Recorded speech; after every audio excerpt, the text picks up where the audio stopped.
This one, as I was looking through the book, I saw something that as a kid I could relate to, and it was the green stamp sign.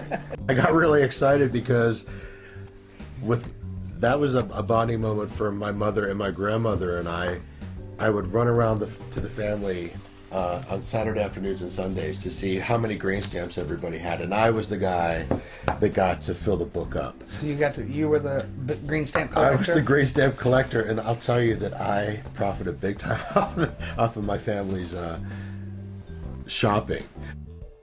I'm looking at the storefront, I'm looking at the vehicles, and I get drawn right into what this was, what W.T. Grant was. W.T. Grant was it was through the Midwest. They were a department store.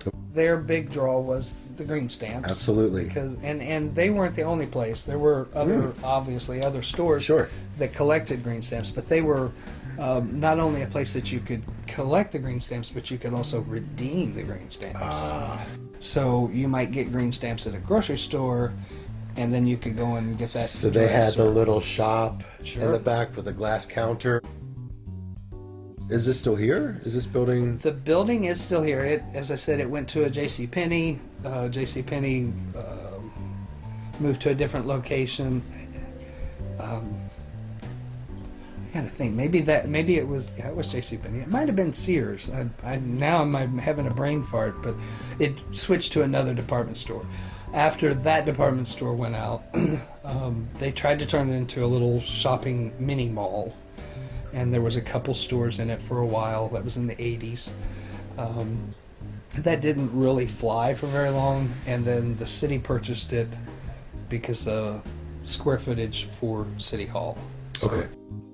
And it is still serves as City Hall. It's City Hall now. Gotcha.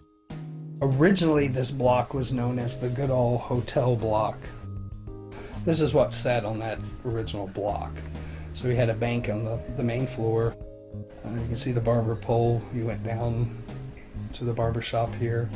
And then there was another variety store on this side.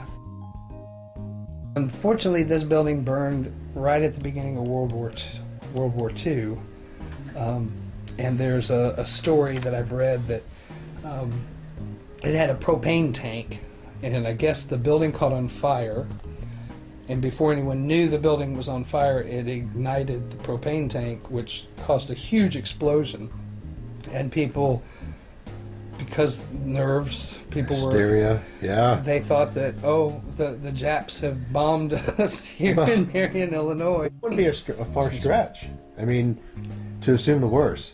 Because, we live in an age now where everything is immediate and we can see exactly what's happening. Exactly. And I'm sure a lot of the folks in Marion were banking on the newspapers to keep them informed.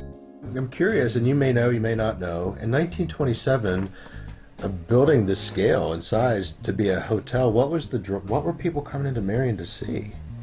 And the primary industry in the area was farming and coal mining. Okay. So you did have, people that would come to visit family. There weren't hotels like we have now. Right. So the only So this was the hotel. This was the place to stay. Yeah, well, that makes sense. And it was not a fancy remodeling. There might have been shared bathrooms, and I mean it was. Sure. I think the building itself was built right at the turn of the century. So we're talking very minimal accommodations. Right.